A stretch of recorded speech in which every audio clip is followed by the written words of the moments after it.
The Kyoto Protocol, adopted in 1997 and entered into force in 2005, is an international treaty aimed at addressing global climate change by setting binding emission reduction targets for industrialized countries.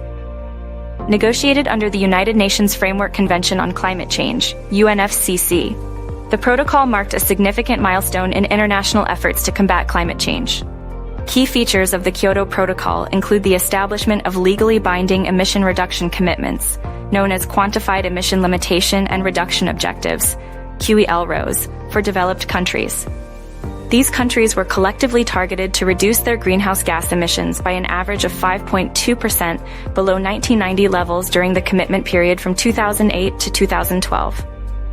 The protocol introduced three flexible mechanisms: emissions trading, Clean Development Mechanism, CDM, and Joint Implementation, JI, to enable countries to meet their targets more cost-effectively. Emission trading allowed countries to buy and sell emission allowances, while the CDM and JI facilitated projects in developing countries that reduced emissions, generating credits that could be used by industrialized nations to meet their targets. While the Kyoto Protocol laid the groundwork for international climate cooperation, its limitations, including the absence of binding commitments for developing countries, led to the subsequent negotiation of the Paris Agreement in 2015.